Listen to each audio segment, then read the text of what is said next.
여러분들 지난 한 주간 어떻게 사셨습니까? 혹시 한 주간 사시면서 화를 낼 만한 그런 상황들이 있으셨나요? 화를 낼 만한 그 상황에서 어떻게 화를 내셨습니까? 아니면 잘 참으셨습니까? 한번 생각을 해보십시오. 화를 내가 냈는지, 또 내가 화를 냈을 때 그 사람이, 그 상대방이 어떻게 받아들였는지, 똑같이 화를 내서 또 화로 또 이렇게 이렇게 되돌려 오는 것을 여러분들 경험하셨는지. 여러분들 알렉산더 대왕에 대해서 얼마나 알고 계십니까? 물론 넓은 영토를 차지한 시대 영웅이라는 것 정도는 여러분들 알고 계실 겁니다. 하지만 그가 화를 잘 참지 못한 사람이었다라는 것도 혹시 알고 계시나요? 하루는 이 사람이 자신의 친구인 클레투스 장군이 술에 취해 있는 것을 보고는 화가 나서 그 화를 참지 못해서 옆에 있는 창을 들어서 그에게 던집니다. 어떻게 되었을까요? 그를 죽이려는 의도는 전혀 없었습니다. 그냥 정신 차리라고, 그냥 겁만 주려고 그렇게 던졌는데 그 창에 그냥 친구가 그냥 맞아서 그 자리에 죽고 말았어요. 그 둘 사이가 친한 사이였기 때문에 친한 친구를 자기가 죽였다라는 그런 죄책감에 시달리면서 나도 이렇게 살아서 되겠나 하면서 자신을 또 죽으려고 그렇게 몇 번이나 그렇게 시도를 했다고 합니다. 이런 모습은 여러분들 이 알렉산더 대왕뿐 아니라 이 땅을 살아가는 수많은 사람들이 보이는 모습이기 때문에 피타고라스는 자기의 마음을 다스리지 못하고 그런 모습을 보이는 분노에 대해서 뭐라고 얘기를 하냐면, 분노란 뭐냐? 분노는 흔히 어리석음이나 이 경솔함에서 시작하고 후회로 끝난다라고 얘기합니다.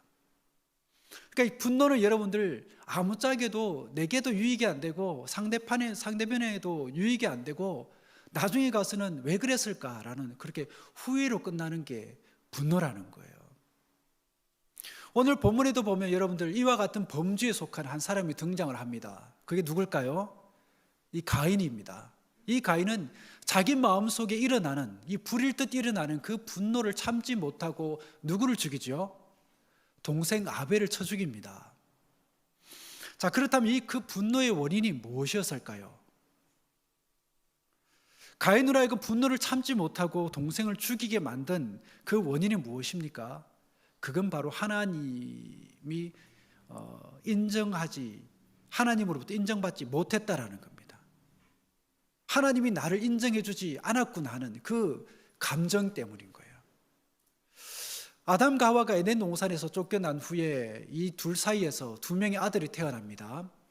바로 가인과 아벨인데, 하나님은 그들이 각자 서로 다른 일을 하면서 살도록 만들어요. 가인은 농사를 짓게 하고 아벨은 양을 치게 그렇게 합니다. 그렇게 그들은 각자의 그렇게 일을 하면서 한 해 동안 열심히 살지요. 그렇게 한 해를 다 산 다음에 그들은 각자의 재물을 가지고 하나님께 감사의 제사를 드리게 됩니다. 가인은 농사에 일을 했기 때문에 땅에서 나는 그 소산을 가지고 하나님께 제사를 드리고, 또 아벨은 양의 처새끼와 그 기름을 가지고 하나님께 제사를 드립니다. 여기서 문제가 이제 생기는 거죠. 4절과 5절에 보면 아벨과 그의 제물은 하나님이 받았지만 가인과 그의 제물을 하나님 받지 않았다는 그런 표현이 나옵니다. 이 표현을 우리가 오늘 본문을 이해하는데 중요한 또 그 길이라고 생각이 되는데, 이 표현을 우리가 주목할 필요가 있습니다. 무슨 말인가 하면 그들의 이름과 제물을 따로따로 구분해서 지금 표현을 하고 있다는 겁니다. 왜 저자가 그들의 이름과 그들의 제물을 따로따로 이렇게 구분해서 이렇게 표현을 하고 있는 걸까? 하나님은 제물을 드리는 사람과 그 제물을 동시에 받기도 하고 동시에 거절하기도 하더라는 겁니다. 여러분, 이게 뭘 말하는 겁니까? 제물은 그 제물을 드리는 사람과 깊이 연결이 되어 있다는 겁니다. 즉 재물은 그 재물을 드리는 사람의 마음과 그 삶에 고스란히 영향을 받는다라는 거예요. 이 부분을 우리가 하나님께 드리는 헌금, 예물과도 연결시켜서 우리가 이해를 해볼 필요가 있습니다. 그런 측면에서 봤을 때 오늘 본문에 나오는 이 가인의 모습을 통해서 우리는 하나님이 왜 그와 그의 재물을 받지 않았는지를 우리가 짐작해 볼 수 있다라는 겁니다. 그리고 하나님이 그와 그의 재물을 받지 않은 또 다른 이유에 대해서 우리가 보게 되는데, 그게 뭐냐면 제사는 피의 제사를 드리게 되어 있었다라는 얘기예요. 즉 하나님이 아담과 하와에게 동물의 피를 흘리며 그들에게 이 가죽옷을 입히시면서 우리의 생명은 피에 있고 또 죄의 삭은 사망이라는 것을 가르쳐 주면서 피를 가지고 하나님께 제사 드릴 것을 그렇게 요구하셨는데, 가인은 이 하나님의 방식대로 하나님께 제사를 드리기보다는 자기 방식대로 하나님께 제사를 드렸다라는 것입니다. 히브리서 9장에 보면 피 흘림이 없은즉 사함이 없다라는 그런 내용이 나옵니다. 즉 죄인이 하나님 앞에 나아갈 때 반드시 피 뿌림을 통해서 우리가 어떤 존재인지 알아야 된답니다. 어떤 존재이죠? 우리의 존재는 죄된 존재인 것을 하나님께 인정하고 오직 하나님의 은혜로만 우리의 모든 죄가 씻음받기를 간절히 바람으로 하나님께 나아가야 된다는 얘기예요. 그런데 가인은 어떻습니까? 재물뿐만 아니라 자기 마음 상태까지도 잘못된 상태에서 하나님께 나아가기 때문에 하나님께서 그와 그의 재물을 받지 않았다라는 것입니다. 이에 이제 가인이 어떻게 합니까? 격분을 하죠. 이에 격분한 가인은 자신과 자신이 드린 그 재물이 받아들여지지 않았다라는 것을 알게 된 가인은 하나님을 향해서 엄청난 분노를 표출해요. 5절에 보면 그가 몹시 분하여 안색이 변했다라고 합니다. 여러분들 마음 가운데 정말 어떤 사람으로 인해서 화가 치밀어 오르면, 분노가 막 일어나면 늘 이렇게 막 그 상황에서도 웃으면서 이렇게 그 상대하고 얘기를 할 수 있을까요? 얘기를 할 수 없죠. 가장 우리 마음이 불편하면 가장 먼저 나타나는 데가 어디냐면 얼굴에서부터 나타납니다. 그 전까지는 내가 기분이 좋을 때는, 내가 기분이 평안할 때는 그 사람을 향해서 웃으면서 얘기를 할 수 있어요. 최소한 평범한 얼굴을 가지고 그를 대할 수가 있습니다. 그런데 내 마음이 불편하고 내 마음이 막 격정이 일어나면 우리 얼굴에서 대부분 표가 납니다.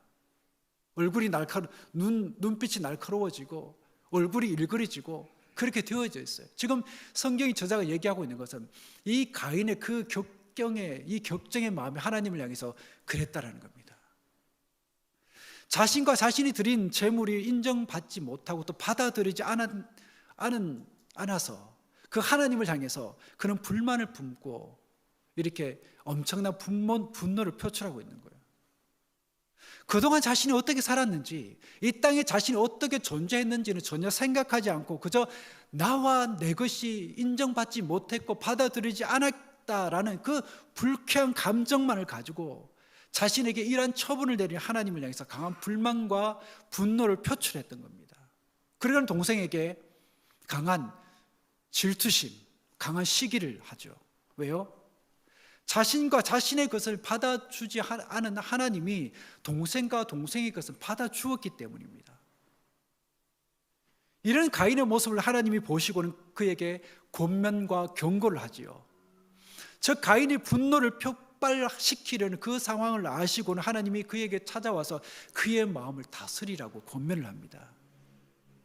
다시 말해서 그가 자신이 그 분노와 질투를 다스리고 가라앉히지 못하면 결국에는 동생을 죽이게 될 것을 하나님이 아셨기 때문입니다. 그가 마음속에 품건 이 분노와 질투가 그로 하여금 그러한 죄를 짓게 만들 수 있다라는 것을 하나님께서 잘 아셨기 때문에 그를 찾아와서 권면하시고 경고를 하신 거예요. 하나님의 이런 권면과 경고에도 불구하고 그는 자기 마음속에 끌어오는 그 분노를 다스리고 가라앉히지 못한 채 그냥 있는 그대로 다 쏟아내고 맙니다. 8절을 보시면 가인이 그의 아우 아벨에게 말하고라는 표현이 있죠. 즉 하나님의 권면과 경고가 있었음에도 불구하고 가인은 아벨에게 뭐라고 얘기합니까? 들러 가자. 왜 들러 가자고 얘기했을까요?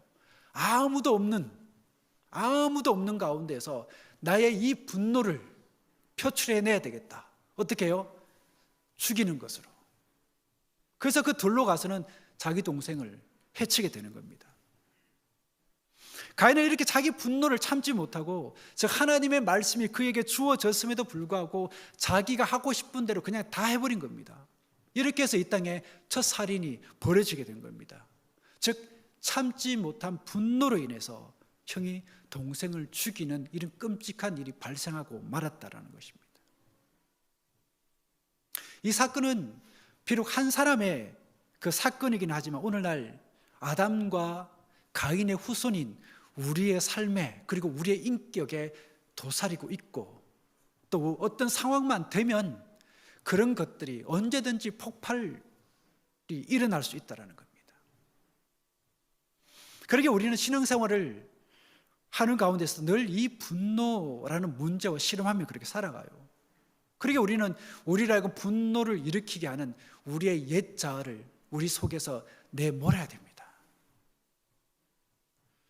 그러기 위해서 우리는 어떻게 해야 될까요? 먼저 분노를 일으키기 전에 내가 왜 분노해야 하는지를 우리가 생각할 수 있어야 됩니다. 어떤 분은 그런 얘기를 하죠. 화가 나면, 네 속에 분노가 일어나면 숫자 10을 세라. 그러면 마음이 좀 가라앉을 거다. 즉 화가 날 때 일단 뒤로 한 걸음 물러나서 영적으로 판단해 봐야 된다는 겁니다. 내가 왜 화를 내야 하는지, 내가 지금 왜 화가 나고 있는지를 영적으로 생각해 보아야 된다는 것입니다. 그러다 보면 어떻습니까? 정말 화를 내야 되는 그런 경우도 있지만 화를 참아야 되는 그런 경우도 있다는 것을 알게 된다는 얘기예요. 이런 것들을 구별해내는 훈련들이 우리에게 필요하다는 것입니다. 주님도 이 땅에 사실 때 분노하셨습니다. 요한복음 2장에 보면 주님이 성전에 들어가셨을 때 그 성전을 더럽히는 사람들이 있었거든요. 그 사람들을 향해서 주님이 뭐라고 얘기를 합니까? 막 뒤엎으면서 엄청나게 말씀하시죠. 또 마태복음 23장에 보면 사두개인, 바리새인과 서기관을 향해서 이렇게 얘기합니다. 이 뱀들아, 독사의 새끼들아, 엄청나게 막 들으면, 상대편 들으면 정말 기분 나쁠 정도로, 깊은 상처가 될 정도로 그렇게 주님이 표현합니다. 뱀들아, 독사의 자식들아, 너희가 어떻게 지옥의 판결을 피하겠느냐?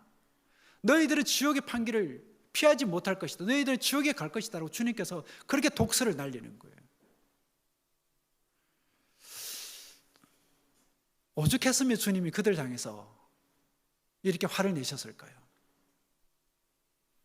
하지만 이와는 다르게 주님이 십자가에 달린 상태에서 주님께 조롱하고 또 침을 뱉고 얼굴 때리고 손에 못을 박고 허리에 창을 찌르는 그 사람들 향해서는 그렇게 화를 내지 않았습니다. 오히려 그들 향해서 기도를 하지요. 아버지, 저들을 사하여 주십시오.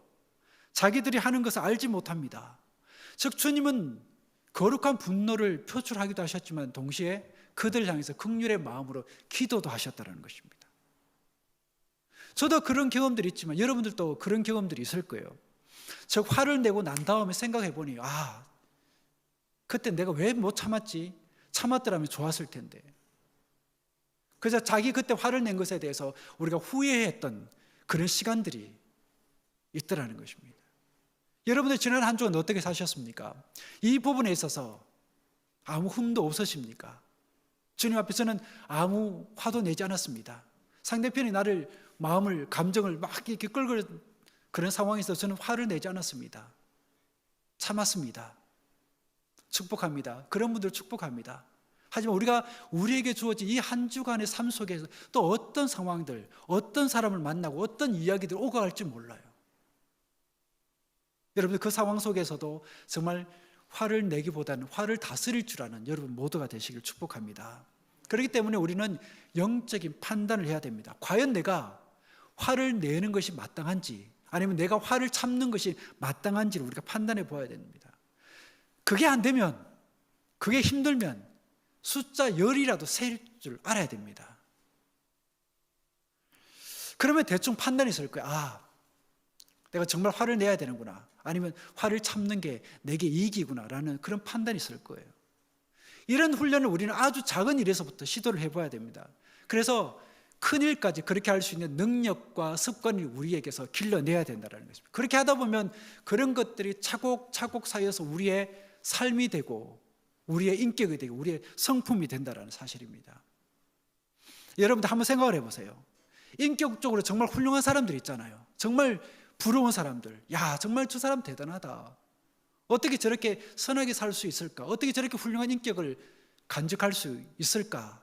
그런 사람들을 보면 화를 참지 못하고 그때마다 자기 속에 있는 걸 다 쏟아내고 화를 폭발시킨 사람이 아니었어요. 그래서 우리는 성경이 나눈 주님을 연구하고 주님의 말씀들, 주님의 삶들, 주님의 은행들을 우리가 묵상해 볼 필요가 있습니다. 주님이 과연 어느 때에 화를 내셨고 어느 때에 참았는지, 또 주님이 어느 때에 자기에게 온 그 고통과 그리고 그 불이익들을 감수했는지 우리가 보아야 된다는 얘기입니다. 그래서 우리는 마땅히 화를 내야 되는 그런 경우와 그러지 말아야 될 경우들을 분별하는 지혜를 계속해서 키워나가야 된다는 얘기예요. 더군다나 분노할 이유가 여러분들 속에 있다면 더욱더 그래야 됩니다. 한 여인이 비행기를 타기 위해서 공항으로 갑니다. 시간이 아직 좀 남아있는 걸 이제 알고는 슈퍼에 들러가지고 과자 한 봉지를 사서 그것을 먹으면서 책을 읽기 시작해요. 책을 읽으면서 손을 뻗어서 과자를 하나 꺼내 먹습니다. 그런데 이상하게 옆에 있는 한 남자가 자기가 먹고 있는 그 봉지에 그 사람도 손을 넣어서 과자를 하나씩 꺼내 먹는 겁니다. 그래서 속으로 참 이상한 사람도 다 있네. 왜 남의 과자에 손을 대고 그러냐. 그런 겁니다. 그래서 자기가 하나 먹으면 그 남자도 하나 먹고 내가 먹으면 그 사람도 하나 먹고. 그런데 나중에 이제 시간이 지나면서 조금씩 짜증이 올라옵니다. 왜 내 과자를 먹는 거야? 이거는 분명히 내가 돈 주고 내가 산 과자인데 왜 먹어 내 걸? 그런 마음이 들었기 때문인 거예요. 그래서 그 남자를 쓱 한번 쳐다봤습니다. 쳐다보았더니 멋진 양복에 잘생긴 신사였어요. 그러면 이렇게 생각하는 사람이 있습니다. 아이고 멋지니까 잘생겼으니까 다 용서가 되지. 근데 이분은 용서가 안 됐습니다. 신사면 신사답게 행동해야지 왜 남의 과자를 먹고 그래? 그래도 끝까지 잘 참았어요. 그런데 이제 과자를 그렇게 먹다 보니까 과자가 마지막 하나밖에 안 남게 된 겁니다. 그래서 서로 이제 얼굴을 쳐다보면서 이 과자를 누가 먹을 것이냐 신경질이 잠시 좀 있었지만 신사답게 여자를 쳐다보면서 먹으라는 신용을 그렇게 해요. 그래서 이 여성은 그 마지막 남은 그 과자를 먹으면서 신경질이 난 상황에서 우걱우걱 그 과자를 이제 먹었지만 많은 과자를 빼앗겠다는 생각 때문에 마음이 확 이제 격분이 올라오는 겁니다. 그래서 딱 한마디 해야 되겠다. 비행기 타기 전에 딱 하고 다짐하고 한마디를 하려고 하는 순간 탑승하라는 군내 방송이 나오는 바람에 그래 끝까지 참자 하고 비행기를 탑니다. 비행기를 타서 이제 자리에 앉아서 투덜거리면서 책이나 읽자 하면서 가방을 이렇게 열어봤더니 그 가방 안에 뭐가 들었냐면 뜯지도 않은 과자 봉지가 있는 거예요. 자기가 산 거. 얼마나 민망했겠어요. 화를 안 낸 게 다행이지. 여러분들도 혹 그런 일 있지 않습니까? 분명히 상대방이 잘못한 것 같아서 내가 막 화를 냈는데 나중 봤더니 내 실수였네. 그래서 나중에 뒷수습도 안 되고 사과할 용기는 안 나고 자존심 상해서 뭐 그런 일들 가끔씩 살다 보면 일어납니다. 이 여인도 그런 일을 경험했던 거죠. 여러분들 이 이야기는 우리가 들으면서 한 번쯤 웃을 수 있는 이야기이기도 하지만 이 이야기가 우리에게 전해주는 메시지는 분명하다는 생각이 듭니다. 문제의 원인이 즉 화를 내게 되는 원인이 내게 있을 수 있다는 얘기예요. 그 순간에는 몰랐지만 나중에 생각을 해보니 나의 실수였다, 나의 잘못이었다라는 그런 상황이 있을 수 있다는 얘기입니다. 다시 말해서 우리 믿는 사람이라면 하나님과의 관계가 너무너무 중요한데 그 관계에서 영적인 충족이 일어나지 않으면 우리가 살아가는 삶의 현장 속에서 아주 작은 일 때문에 짜증내기도 하고 분노를 표출하기도 하더라는 겁니다. 그렇게 봤을 때 오늘 본문에 나오는 이 가인의 분노, 여러분들 어떻게 봐야 될까요? 즉 하나님과의 관계에서 충족되어져야 될 그 받아들여짐, 그 어떤 용납, 그런 것들이 채워지지 못했기 때문에 나타난 분노였고, 그것이 곧 살인으로까지 이어지는 그런 사건이 되었다라는 사실입니다. 이처럼 화를 내는 것이 죄로 이어질 가능성이 많다라는 사실을 여러분들 꼭 기억하시기 바랍니다.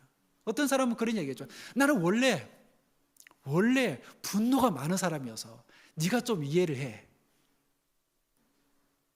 신앙생활 10년하고 20년하고 교회에서 여러 직분들을 받았는데 나는 원래 신경질이 많은 사람이니까 네가 참아야 돼.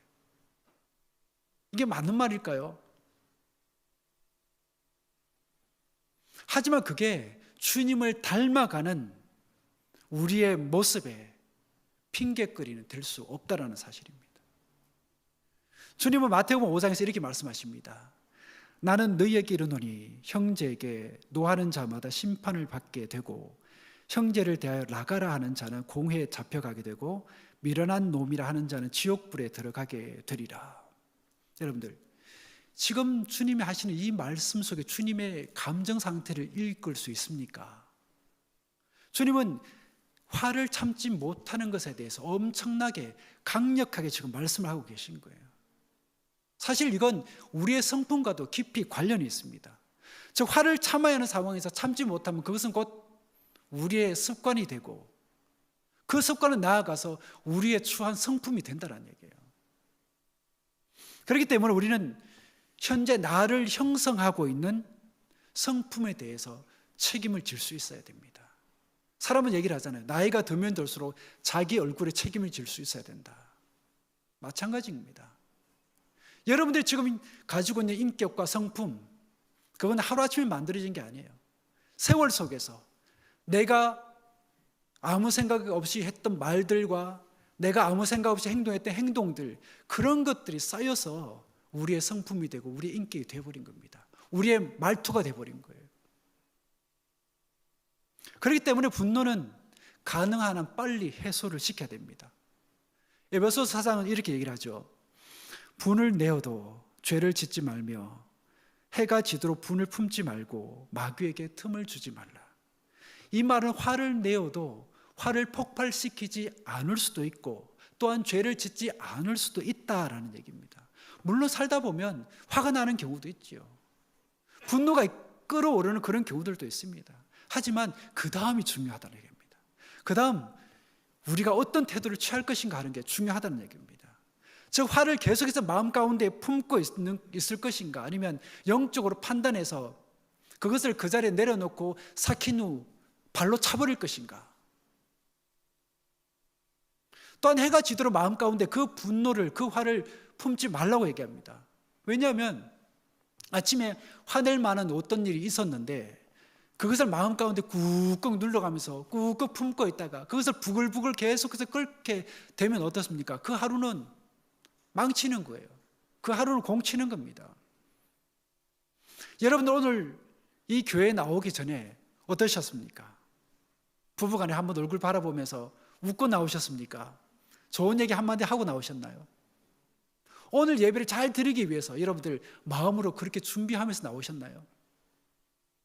최소한 목회자들은 주일 하루 사역 잘하기 위해서 토요일을 어떻게든 잘 보내려고 노력합니다. 토요일 부부가 싸우고 나면 설교가 안 돼요. 정말 이 자리에 서기가 민망합니다. 그런 사태를 만들지 않기 위해서 토요일은 어떻게든 관계를 잘 만들어 가기 위해서 기도도 하고 마음도 추스려 가면서 그렇게 하는 거예요. 우리가 주님을 만나기 위해서 이 자리에 나올 때에 그런 어떤 마음의 각오들, 결단들, 그런 어떤 형편들이 있어야 된다는 얘기입니다. 그런 마음이 없이 늘 드리는 주일 예배니까 그냥 가면 되지, 그 자리에 그냥 가서 앉아 있으면 되지, 그렇게 드려서는 그 예배가 어떻게 하나님께 받아들여질 수 있겠습니까? 가인의 예배가, 가인의 제사가 받아들이지 않은 것처럼 우리가 드리는 그 예배가 받아들여지지 않을 수도 있다는 얘기예요. 어떤 분은 화를 절제하지 못하는 것에 대해서 이렇게 얘기합니다. 미친 개에게 물린 것과 똑같다. 미친 개에게 물린 사람이 이제 죽게 되었습니다. 이때는 아직 광견병에 대한 약이 나오기 전이었기 때문에 그 환자를 진단한 의사가 이제 삶을 정리해야 될 것 같습니다라고 얘기를 해줍니다. 그랬더니 이 사람이 종이에 뭔가를 막 이렇게 적기 시작을 해요. 그래서 의사가 궁금해서 뭘 적었습니까? 라고 물어보았더니 이 사람이 하는 말이 내가 죽기 전에 꼭 한번 물어 뜯어야 할 사람 이름들을 적어 놓았습니다. 혹시 여러분들 물어 뜯김을 받아야 될 적힌 이름이 되지 않길 축복합니다. 의사가 궁금해서 그걸 물었고 그걸 대답했지만 오늘 이 이야기가 오늘 가인과 연결시켜보면 정말 여러분들이 쏟아내는 그 화가, 그 분노가 그 어떤 사람에게 이런 분노를 일으킬 수 있다는 사실을 우리가 기억을 해야 됩니다. 여러분, 주님을 닮아가기를 원하십니까? 그렇다면 화를 절제해야 됩니다. 사탄이 수시로 우리에게 영적으로 공격해오고 어떤 상황 속에서 우리는 도전을 그렇게 받을 때에 의지적으로 오늘 이 말씀을 기억하면서 하나님이 우리에게 과연 무엇을 원하는지를 생각할 수 있어야 됩니다. 그래서 내가 직면한 이 상황에서 어떻게 내가 판단을 하고 어떻게 내가 반응해야 하는지를 생각할 수 있어야 됩니다. 나아가 내가 살아온 삶에 형성된 나의 지금의 인격과 성품에 대해서 책임도 질 수 있어야 됩니다. 다른 사람들이 부러워할 만큼 재산을 쌓아놓고 또 권위가 있다고 할지라도 믿는 자로서 주님의 성품을 담지 못했다면 우리는 우리가 살아온 지난 신앙생활에 대해서 우리가 돌이켜 봐야 됩니다. 그러기에 수시로 터져 나와서 여러분 자신과 여러분들의 가족들을 괴롭게 만들고 힘들게 만드는 분노가 여러분 속에 있다면 그 분노를, 그 화를 주님께 가지고 나가십시오. 그래서 주님, 내 속을 고쳐주십시오. 내 속을 치유하여 주십시오. 내가 주님의 성품, 주님의 온유한 성품을 내가 담기를 원합니다라고 기도하셔야 됩니다. 그렇게 절제하는 능력을 우리가 하늘로부터 공급을 받아야 됩니다. 그렇게 주님이 주시는 그 영적인 은혜가 우리들 가운데 충족이 되어질 때에 우리는 짜증과 분노의 노예가 되지 않고 주님을 닮아가게 되는 것입니다. 바라기는 여러분들 가인의 이 잘못과 이 실패를 반복하지 않기를 원합니다. 이게 여러분들의 한 주간의 이 기도의 제목이 되어지고 주님께서 그 기도를 응답해 주시길 축복합니다. 주님이 분명히 말씀하셨어요. 약속을 해 주셨습니다. 구하라. 그럼 어떻게 될 거라고요? 주실 것이다. 찾으라. 찾게 될 것이고 두드리라. 그러면 열리게 될 것이다. 주님께서는 언제든지 여러분들에게 하늘 문을 열고 그 은혜와 그 축복을 주기를 위해서 기다리고 계십니다. 여러분들 마음 가운데 있는 그 연약한 마음, 누군가를 하여금 정말 격분시키는 마음, 그래서 또 다른 어떤 나쁜 열매를 맺게 하는 내 속에 있는 그걸 하나님 앞에서 온전히 치유를 받고 또 다스려지는 은혜가 여러분들 속에 있게 되면서 또 우리가 살아가는 그 한 주간의 삶 가운데 그 하나님의 은혜와 하나님의 다스림과 하나님의 그 손길 때문에 내가 하나님 앞에 감사하고 찬송할 수 있는 우리 모두가 되기를 축복합니다. 기도하겠습니다. 신앙생활을 하고 있으면서도 주님의 성품을 담지 못하고 여전히 옛 자아의 모습으로 살아가고 있는 저희들의 모습을 봅니다. 그 모습이 나를 힘들게 만들고 가족을 괴롭게 하며 주님이 주신 삶을 행복하게 누리지 못하게 하는 것을 깨닫습니다. 그런 저희들을 긍휼히 여겨주셔서 우리의 마음이 새로워지고 우리의 말과 행동이 새로워지기를 원합니다. 그래서 신앙 안에서 내가 행복하고 가족을 행복하게 만들며 주님을 기쁘게 해드리는 삶을 살아가게 하여 주옵소서. 예수 그리스도 이름으로 기도드립니다. 아멘.